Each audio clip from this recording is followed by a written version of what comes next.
I'm Supervisor Pat Herrity. I'm here to talk to you about an important topic today, public sector collective bargaining. While most of us were struggling to get through the pandemic, under one-party rule in Richmond, the Democrats passed legislation that allows for local governments to enter into collective bargaining agreements with our employees. Unions are trying to consolidate their power to the detriment of our employees and our taxpayers. I strongly encourage you to testify before the board on October 5th. While the unions have had the opportunity to participate in the development of this ordinance, so far the employees at large and our residents have been left out of the process. If this ordinance passes, it's going to have a negative impact on our residents in a lot of ways, but let me give you three real quick.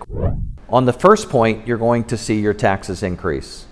We've already approved $3 million just to cover the administrative costs, not to mention the impact of the overly broad agreement that we are developing. This agreement's going to include everything from work rules to discipline to pay to benefits to retirement.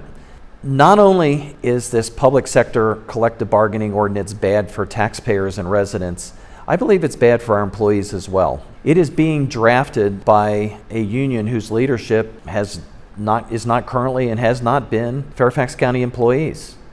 It will eliminate organizations like the National Hispanic Firefighters and the Employee Advisory Committee that have been very useful organizations in communicating and working with employees by eliminating their ability to collect dues through payroll deduction. So this is bad for our employees as well.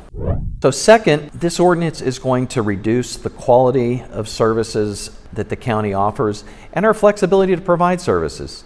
If you take the recent pandemic, we were able to direct our employees to move about in the county as we needed them to move about to respond to the pandemic. This collective bargaining ordinance and the collective bargaining agreement that results from it will tie our hands in our ability to be flexible. In other localities across the country, it has meant that some jurisdictions have been unable to get rid of ineffective teachers and police officers. You know I'm a big supporter of both our teachers and our police officers, but the county needs to have the flexibility and the discipline processes to make sure that we get rid of bad employees. This will tie our hands and reduce the quality and flexibility of our services. Third, this ordinance will devalue the power of your representation in the democratic process here in Fairfax County. It introduces an unavoidable conflict of interest for your representatives. The current members of the Fairfax County Board of Supervisors have received around $500,000 from unions. Every member has received contributions, except this one, from the SEIU, the primary drafters of this ordinance. This is not good for democracy in Fairfax County.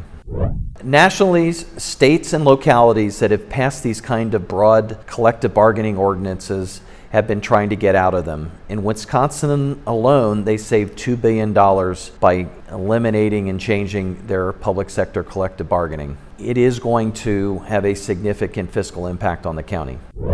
So far, the national unions have been the only people with a seat at the table in drafting this ordinance.